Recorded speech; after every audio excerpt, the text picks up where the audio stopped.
आज़ादी, इसकी असली कीमत आखिर क्या थी? और सबसे अहम सवाल, इसे चुकाया किसने? आज के इस विश्लेषण में हम इतिहास की किताबों से थोड़ा बाहर निकलेंगे। हम सिर्फ तारीखें नहीं रटेंगे, बल्कि उन चेहरों को डिकोड करेंगे जिन्होंने हमारी आज़ादी की नींव रखी। आखिर वो लोग असल जिंदगी में थे कैसे, उनका माइंडसेट क्या था, उनका कैरेक्टर, उनका वो खास अंदाज जिसने इतिहास ही पलट दिया। इन असली ऐतिहासिक तस्वीरों के जरिए चलिए उस दौर में वापस चलते हैं और उन इंसानों को करीब से समझते हैं जो इस महासंग्राम के पीछे थे। तो चलिए सबसे पहले डाइव इन करते हैं 1857 में, विद्रोह की वो पहली चिंगारी। जरा 1857 के उस माहौल को इमेजिन कीजिए, एकदम खौफनाक, तेज और बेचैन कर देने वाली हवा। ये कोई छोटी मोटी बगावत नहीं थी, इसने सीधे तौर पर अंग्रेजी हुकूमत की जड़ें हिला दी थीं। अब जरा इन लीडर्स के कैरेक्टर को देखिए। मंगल पांडे, एक निडर बेखौफ सिपाही जिन्होंने बैरकपुर में वो पहली चिंगारी जलाई। फिर रानी लक्ष्मीबाई, एक फियर्स वॉरियर क्वीन जो अपने दत्तक पुत्र को पीठ पर बांधे दोनों हाथों में तलवारें लिए सीधे मैदाने जंग में उतर गईं। उनका पूरा व्यक्तित्व ही शक्ति का प्रतीक था। उधर बहादुर शाह जफर, जो एक बुजुर्ग मुगल सम्राट थे लेकिन पूरे विद्रोह का एक सिंबॉलिक ताज बन गए। और तात्या टोपे, एकदम ब्रिलियंट रणनीतिकार, उनकी गुरेला वॉरफेयर ने अंग्रेजों के छक्के छुड़ा दिए थे। हर एक किरदार का अपना एक अलग जोन था जिसने इस पहले युद्ध को एक दिशा दी। अब इस महासंग्राम का असर देखिए। 1858 आते आते ईस्ट इंडिया कंपनी का तो पत्ता साफ हो गया और पावर सीधे ब्रिटिश क्राउन के हाथों में चली गई। इसके बाद कानून से लेकर प्रशासन तक सब कुछ और भी सख्त हो गया। लेकिन क्या विद्रोह की वो आग बुझी? बिल्कुल नहीं। 1885 में भारतीय राष्ट्रीय कांग्रेस बनी, जिसने एक ऑर्गेनाइज्ड पॉलिटिकल मूवमेंट का रास्ता खोला। और फिर 1905 के बंगाल विभाजन ने तो स्वदेशी मूवमेंट को ही जन्म दे दिया। मतलब 20वीं सदी के बड़े जन आंदोलनों का पूरा स्टेज यहाँ सेट हो चुका था।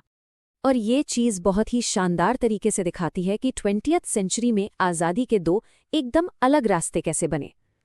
लेफ्ट साइड देखिए, महात्मा गांधी का अहिंसक जन आंदोलन।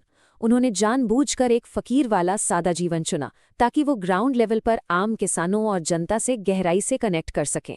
ये उनका संयम था। वहीं राइट साइड में भगत सिंह और सुभाष चंद्र बोस जैसे लीडर्स का एकदम मॉडर्न, कड़ा और रैडिकल अप्रोच है। एक तरफ संत जैसा शांतिपूर्ण आंदोलन था, तो दूसरी तरफ सख्त मिलिट्री डिसिप्लिन और क्रांतिकारी जोश। तरीके एकदम अलग थे, लेकिन मंजिल एक ही थी, आज़ादी।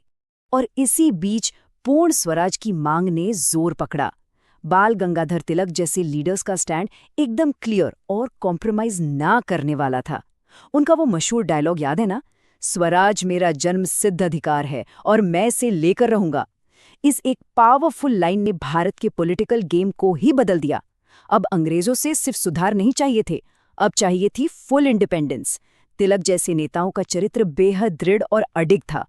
अब जब हम रेवोल्यूशनरी आइडेंटिटी की बात कर रहे हैं तो भगत सिंह की ये 1929 की फोटो बहुत कुछ क्लियर कर देती है।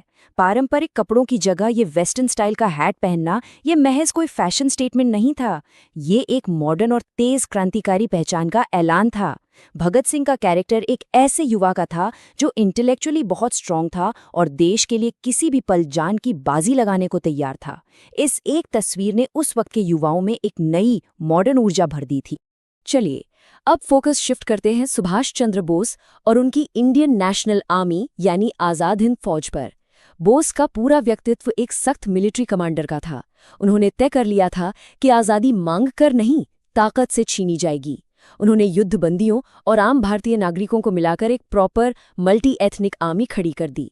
ये उनकी करिश्माई लीडरशिप ही थी जिसने दुनिया भर से लोगों को एक झंडे के नीचे ला खड़ा किया।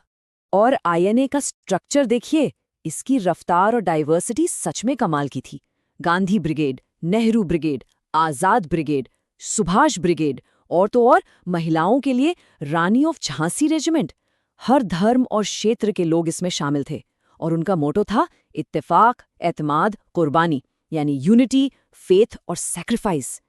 ये किसी तेज मिलिट्री मार्च की तरह था जिसने आज़ादी की लड़ाई में एक नया और आक्रामक जोश भर दिया था। खैर, अब इस स्लाइड में जो डेटा है ना, वो बहुत ही दिलचस्प और कॉम्प्लेक्स है। जरा सोचिए, एक तरफ जहां आईएनए हथियारबंद संघर्ष कर रही थी, वहीं दूसरी तरफ वर्ल्ड वॉर 2 के दौरान ब्रिटिश इंडियन आर्मी में लगभग 25 लाख भारतीय स्वयंसेवक लड़ रहे थे। जी हाँ, 25 लाख। तो आप देख रहे हैं कि सिचुएशन कितनी लेयर्ड थी। एक तरफ साम्राज्य को बचाने वाली ब्रिटिश सेना में लाखों भारतीय और दूसरी तरफ उसी साम्राज्य को उखाड़ फेंकने वाली आजाद हिंद फौज। सच में इतिहास कभी भी ब्लैक एंड व्हाइट नहीं होता। और इन सब संघर्षों से होते हुए अब हम पहुंचते हैं 1947 में, आज़ादी की वो सुबह। अनगिनत बलिदानों के बाद आखिरकार अगस्त 1947 को वो रात आई जब लाल किले पर रोशनी की किरणें फूटीं, सत्ता का हस्तांतरण हुआ। ये वो ऐतिहासिक पल था जब जवाहरलाल नेहरू ने अपना मशहूर ट्रिस्ट विद डेस्टिनी भाषण दिया। लेकिन हमें निष्पक्ष रूप से ये भी याद रखना होगा कि ये आज़ादी एक बहुत भारी कीमत के साथ आई थी। सत्ता तो मिली, पर साथ ही हुआ विभाजन, जिससे भारत और पाकिस्तान नाम के दो संप्रभु राष्ट्र बने। एक तरफ आज़ादी का बहुत बड़ा जश्न था, तो दूसरी तरफ बंटवारे का बेहद गहरा और दुखद दर्द। ये दोनों ही इस इतिहास के वो पन्ने हैं जिन्हें कभी भुलाया नहीं जा सकता। तो इस पूरे सफ़र में इतने सारे किरदारों और उनके बलिदानों को करीब से देखने के बाद आज आपके दिमाग में सबसे ज़्यादा किस सेनानी का कैरेक्टर और उनका सैक्रिफाइस गूंज रहा है?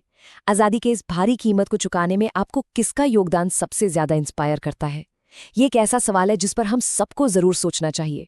अगर आपको हमारा ये ऐतिहासिक विश्लेषण पसंद आया और कुछ नया सीखने को मिला, तो प्लीज़ इस वीडियो को लाइक करें और चैनल को सब्सक्राइब ज़रूर करें। मिलते हैं आपसे अगले विश्लेषण में।